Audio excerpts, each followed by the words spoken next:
Et si l'astrologie pouvait nous donner une sorte de carte pour naviguer dans nos relations, eh bien c'est exactement ce qu'on va explorer ensemble aujourd'hui. Bienvenue dans ce guide pour tout comprendre à la synastrie. C'est la grande question, hein. On cherche tous à comprendre ce qui crée cette fameuse alchimie.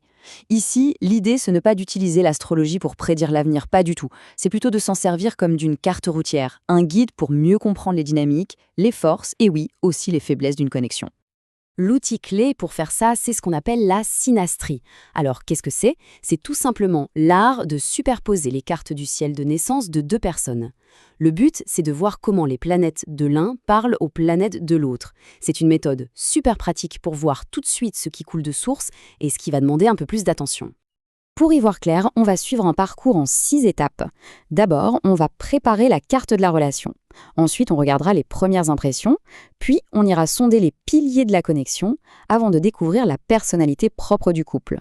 On parlera aussi des défis, bien sûr, et on terminera avec un petit bilan de compatibilité.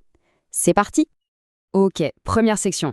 Avant toute chose, il faut préparer nos outils. Voyons comment on construit cette fameuse carte de la relation. En fait, c'est assez simple. Ça se fait en 3 petites étapes. D'abord, on rassemble les infos de base, date, heure et lieu de naissance pour les deux personnes. Ensuite, on calcule leurs thèmes astro individuels. Et enfin, à partir de ça, on génère 2 cartes spécifiques qui vont être notre base de travail. Et là, attention, c'est une distinction super importante. D'un côté, on a la carte de synastrie. Imaginez que vous regardez une conversation. On voit qui influence qui, comment l'énergie de l'un affecte l'autre. De l'autre côté, on a la carte composite. Ça, c'est différent.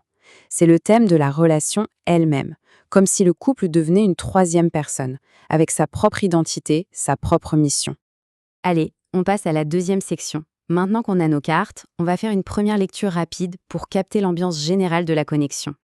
Pour avoir une première idée, on se concentre sur quelques duos planétaires clés. Le dialogue entre le Soleil et la Lune, ça nous parle de la compatibilité de base entre l'identité profonde de l'un et les besoins émotionnels de l'autre. Vénus et Mars, bon là c'est l'étincelle, l'alchimie, l'attirance. Et les 2 Mercure ensemble, c'est la facilité à se comprendre, à communiquer. Un bon lien Soleil-Lune ou Vénus-Mars, c'est déjà un excellent point de départ. Parfait. Maintenant, on va creuser un peu plus. On va analyser les fondations de la relation, ces véritables piliers. Le premier pilier, et c'est sans doute le plus important, c'est la compatibilité émotionnelle. Pour l'évaluer, on regarde surtout les interactions qui impliquent la Lune. La Lune, c'est nos besoins, notre sécurité intérieure. Alors, comment les lunes des 2 partenaires communiquent? Est-ce qu'elles se comprennent? Est-ce qu'elles sont soutenues par la douceur de Vénus ou la stabilité de Saturne? Pour que ce soit plus concret, regardez ces exemples. Un bel aspect entre les 2 lunes, c'est un peu le Graal de l'empathie. On se sent compris sans même avoir besoin de parler. Un bon lien entre la Lune et Saturne, ça amène un sentiment de sécurité, de fiabilité, c'est du solide. Par contre, un aspect plus tendu peut indiquer une certaine retenue émotionnelle, un point sur lequel il faudra travailler consciemment. On continue notre exploration. Au-delà de l'interaction entre les 2 personnes, la relation elle-même a une âme, une personnalité. Et c'est là qu'intervient notre fameuse carte composite. Cette phrase résume parfaitement l'enjeu. Si une relation n'a pas sa propre identité, son propre pourquoi, elle risque d'avoir du mal à tenir sur le long terme. Le composite nous dit si le nous est plus fort que la simple addition d'un je et d'un tu. Et cette identité commune, elle a plusieurs facettes. Le soleil composite, par exemple, ça définit la mission du couple, son but commun. La lune composite, c'est l'ambiance émotionnelle générale du duo. Vénus, c'est comment le couple aime, et Saturne nous renseigne sur sa capacité à construire dans la durée. Ok, abordons maintenant un point crucial. Les aspects difficiles dans un thème, ce ne sont pas des condamnations. Il faut plutôt les voir comme des invitations à grandir, à devenir plus conscients, ensemble. Un signal d'alerte classique, c'est ça, un excès de Neptune. Neptune, c'est la planète du rêve, de l'idéal, des lunettes roses. C'est magnifique, bien sûr. Mais si on n'a pas l'ancrage de Saturne, la planète de la réalité, on risque de construire un château de sable. La relation peut devenir un fantasme qui s'écroule à la première épreuve du quotidien. Heureusement, pour chaque défi, il y a une stratégie. Face à trop de Neptune, la solution est simple à dire, mais pas toujours facile à faire. Il faut communiquer. Parler ouvertement de ses attentes, de ses rêves, mais aussi de ses peurs. Le but, c'est de s'assurer que les 2 partenaires sont bien dans la même histoire, et pas chacun dans son propre film.